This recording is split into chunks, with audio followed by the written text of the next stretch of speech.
সিলেট টেস্টের দ্বিতীয় দিনে একটা রেকর্ডময় দিন কাটালো বাংলাদেশ ক্রিকেট, এবং সেই ম্যাচ নিয়ে কথা বলবো ম্যাচ গসিপে। আমি নয়ন, আমার সাথে রয়েছে স্বরাজয়ন।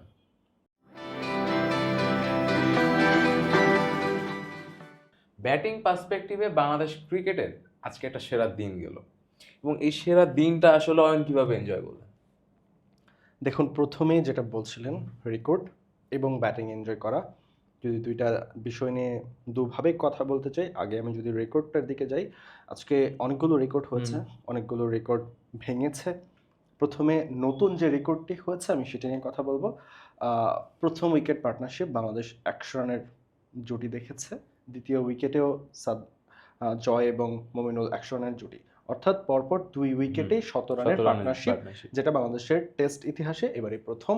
এমন রেকর্ড আগে ছিল না, এটা হচ্ছে প্রথমবারের মতো হয়েছে। ভেঙেছে কি এটা, আজকে সাদমান এবং জয় ষষ্ঠবারের মতো 150 রানের পার্টনারশিপ করেছে। 2022 সালের পর এই প্রথম বাংলাদেশের ওপেনিং জুটি 100 রান পার হয়েছে টেস্টে। সো এবং আরও যে ব্যাপারগুলো ছিল, মাহমুদুল হাসান জয় তিনি তার টেস্ট ক্যারিয়ারের দ্বিতীয় সেঞ্চুরি পেয়েছিলেন। শেষ সেঞ্চুরি ছিল 2022 সালে, অর্থাৎ 3 বছর পর তিনি সেঞ্চুরি পেলেন। তো অনেকগুলো রেকর্ড কিন্তু হয়েছে আজকে। আর যে ব্যাপারটা আপনি বলছেন ব্যাটিংটা এনজয় করেছি কিনা, অবশ্যই। নিজের দেশ যখন ভালো খেলে, কেউ যখন ভালো ব্যাটিং করে, আমরা সেটাই দেখতে চাই সবসময়। বাংলাদেশের ব্যাটারদের কাছ থেকে, বাংলাদেশের টপ অর্ডার ব্যাটসম্যানদের কাছ থেকে রান দেখাটাই আমাদের মূল লক্ষ্য থাকে। তবে যেটা আমাদের জন্য অন টাইপ অফ আকাশ ছোঁয়া ব্যাপার, বাংলাদেশের ব্যাটার রান করবে এবং আমরা সেটা দেখবো, সেটা আমাদের জন্য এখন কল্পনাতীত একটা ব্যাপার হয়ে গেছে, স্পেশালি টেস্টে। সো এখন যেহেতু তারা রান করছে, ব্যাপারটা দারুণ এনজয় করেছি। বাংলাদেশের ব্যাটার সব প্রায় যারা 3 জন ব্যাটিং করেছে, সবার ব্যাটিংয়ে দেখে মনে হয়েছে যে তারা ভালো টাচে আছে, তাদেরকে দেখে সলিড মনে হয়েছে, তাদের ব্যাটিং এনজয় করেছি। আর যে রেকর্ডগুলো হয়েছে দুর্দান্ত ছিল। জয়ের ফিরে আসা, জয় বাদ পড়েছিলেন, আবার ফিরে এসে দুর্দান্ত ব্যাটিং করলেন। সাদমানও 80 রানের একটা ঝলমল ইনিংস খেললেন সাদমান। আমার কাছে মনে হয় যে দুর্দান্ত সলিড ব্যাটিং করেছেন। আজকের দিনে যে নতুন রেকর্ডগুলো হয়েছে তার মধ্যে নতুন রেকর্ড ছিল একটি, পরপর 2 উইকেটে 100 রানের জুটি। আর বাকি যে রেকর্ডগুলো হচ্ছে সেগুলো হচ্ছে আসলে পুরনো রেকর্ডগুলোকে ব্রেক করা হয়েছে।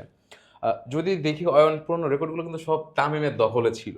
সেই জায়গা থেকে আসলে মানে সাদমান, জয়, মমিনুল্লাহ যে তামিমের রেকর্ডটা ব্রেক করলো, এরা কি আসলে তামিমের রিপ্লেসমেন্ট হতে পারছে? দেখুন, যদি রেকর্ড ব্রেকিংয়ের কথা বলেন, বাংলাদেশের টেস্ট ইতিহাসের সবচেয়ে সলিড এবং ধারাবাহিক পারফর্মার ছিলেন ওপেনিংয়ে তামিম ইকবাল। সো যতগুলো রেকর্ড হয়েছে সবগুলোতে তামিমেরই ভাগ আছে, তামিমই অংশীদার ছিলেন। সেটা বাংলাদেশের সেই প্রথমবারের মতো যখন 200 রানের পার্টনারশিপ হলো, সেটাও তামিম ইমরুল কায়েসকে নিয়ে করেছে।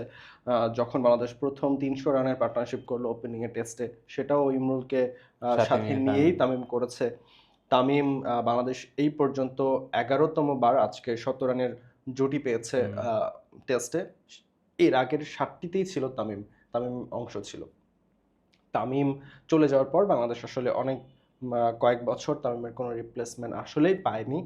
আহ, আদৌ হতে পারবে কিনা সেটাও এখন বলা যায় না। তবে মাহমুদুল হাসান জয় এবং সাদমান ইসলাম তামিমের রিপ্লেসমেন্ট হতে পারবেন কিনা সেটার কমেন্টস আমি এখনই করছি না। তবে তাদের মধ্যে সেই স্পিরিটটা আছে, তাদের মধ্যে টেম্পারমেন্ট আছে। তাদের শুধুমাত্র ধারাবাহিকতাটা দরকার। কারণ আপনি এখন বলতে পারেন যে ধারাবাহিকতার কথা, আসলে বাংলাদেশ ক্রিকেটে কেউই ধারাবাহিক নয়। তবুও দেখেন আপনি, জয়ের অভিষেকটা হয়েছে 2021 সালে। তিনি প্রথম ক্যারিয়ার সেঞ্চুরি টেস্টে পেয়েছিলেন 2022 সালে, অর্থাৎ 3 বছর আগে। এরপর দ্বিতীয় সেঞ্চুরিটা এতদিন পর পেলেন। মধ্যে দিয়ে 18টি টেস্ট খেললেন, কোনো সেঞ্চুরি হলো না বা রান পেলেন না, 3টা বা 4টা অর্ধশতক ছিল। সো গড়ও মাত্র 22। সো এখনই তামিম ইকবালের সাথে ওনাদের কম্পেয়ার বা রিপ্লেসমেন্ট করাটা বোকামি হয়ে যাবে। অপরদিকে সাদমানও, যেটা বলছিলাম আমরা, প্রথমেই 76 রানের একটা ইনিংস খেলে বাংলাদেশের মানুষকে তিনি আশা দেখিয়েছিলেন যে সাদমান টেস্ট ব্যাটার হতে পারেন। এরপরে তিনি কলাপস করেছেন, অনেকগুলো সিরিজে রান পাননি, তাকে বাদও দেওয়া হয়েছিল কয়েকবার। ফিরে আসলেন, আবার রান করলেন। সো এখন মোটামুটি স্টেবল মনে হচ্ছে। সাদমানের টেম্পারমেন্ট দারুণ, ধৈর্য আছে, শট খেলতে পারেন। হয়তো বা তামিমকে তিনি রিপ্লেস করতে পারেন বা পারবেন, বাট এটা সময় বলে দেবে, এখন বলা ঠিক হবে না। আর যে রেকর্ডের কথা বলছিলেন, বাংলাদেশের প্রত্যেকটি রেকর্ড তামিম ইকবালই করেছে। এই 150 রানের রেকর্ডটা আজকে যেটা হলো ওপেনিং জুটিতে, এর আগে 5বার হয়েছিল, 5বারই তামিম ইকবালই ছিলেন সাথে। আজকে যদি দেখেন বাংলাদেশের প্রথম ইনিংসে সাদমান, জয়, মমিনুল এরা প্রত্যেকেই খুব দুর্দান্ত ব্যাটিং করেছে এবং এদের এই ব্যাটিংয়ের পেছনে কি আসলে সিলেটের পিচটাকে ক্রেডিট দিব? শুধু সিলেটের পিচ না, আপনি যদি আমাকে বলেন তাদের ব্যাটিংয়ের পেছনে আয়ারল্যান্ডের দুর্বল বোলিং লাইন আপও যথেষ্ট দায়ী। আহ, সেই সেটা বলে আসলে বাংলাদেশের ব্যাটিংকে আমি হেয় করছি না বা ছোট করছি না। বাংলাদেশের ব্যাটারদের ব্যাটিং দুর্দান্ত ছিল, অনবদ্য ব্যাটিং করেছে তিনজনই, সারাদিন খেলেছে টেস্টে। 3টা সেশন একাধারে খেলা সহজ ব্যাপার নয়। আহ, সিলেটের পিচ তাদেরকে হেল্প করেছে। সিলেটের পিচ সবসময় ট্রু উইকেট, স্পোর্টিং উইকেট থাকে সিলেটে। রান আসে, বল যায় ব্যাটে, খুব একটা মুভ করে না, বল পুরনো হয়ে গেলে বল স্পিন করে কম বা টার্ন করে কম, মুভ করে কম।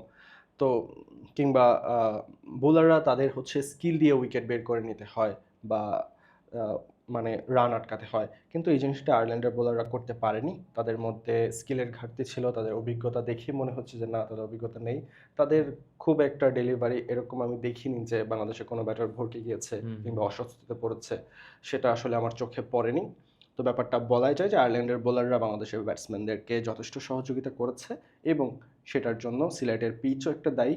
কারণ হচ্ছে এই পিচ যথেষ্ট ট্রু উইকেট এবং এরকম পিচে আসলে আমরা দেখতে চাই, অ্যাটলিস্ট বাংলাদেশের ব্যাটারদেরকে রান করতে দেখতে পেলেও আমরা খুশি যে ব্যাটাররা রান করছে, এরকম পিচ হলেও আমরা খুশি। এবং সিলেটের পিচকে নিয়ে আলোচনা বা সমালোচনা করার সময় এখন আসেনি। সিলেটের পিচ আমাদেরও পছন্দ, বাংলাদেশের ক্রিয়েটারদেরও পছন্দ, যেখানে রান হয় এমনটাই আমরা আসলে চাই। সিলেটের পিচ বাংলাদেশের ব্যাটারদেরকে হেল্প করেছে, আমি এটা বলবো। আর আয়ারল্যান্ডের বোলারদের মান নিয়ে আমার প্রশ্ন আছে। তবে জয় কিংবা সাদমান যে ব্যাটিং করেছে তাদেরকে আমি ছোট করছি না। তাদের যথেষ্ট ধৈর্য ছিল, আজকে শট খেলেছে, প্রপার শট। খুব বেশি আধা শট খেলতে আমি দেখিনি আজকে কাউকে, বাজে শট খেলতেও দেখিনি। সো ব্যাটারদের ওইখানে দিতে হবে, আপনার দায় দিতে হবে। টেস্টের দ্বিতীয় দিন শেষে বাংলাদেশ ক্রিকেট একটা উজ্জ্বলতম দিন কাটালো ক্রিকেট ইতিহাসে এবং দ্বিতীয় দিন শেষে আসলে আমরা এখানে আমাদের আলোচনা থেকে বিদায় নিতে চাই। আমরা অবশ্যই চোখ রাখবো কালকের দিন, অর্থাৎ টেস্টের তৃতীয় দিন কি ঘটে, বাংলাদেশ ক্রিকেট আসলে কি করে সেটা নিয়ে আলোচনা করব কালকে ম্যাচ গসিপে। আজকে আমরা এখান থেকে বিদায় নিতে চাচ্ছি এবং অবশ্যই সকল ধরনের খেলাধুলা আপডেটস পেতে চোখ রাখবেন ডি স্পোর্টসে এবং আপনাদের মতামত কমেন্টে জানাবেন। ধন্যবাদ।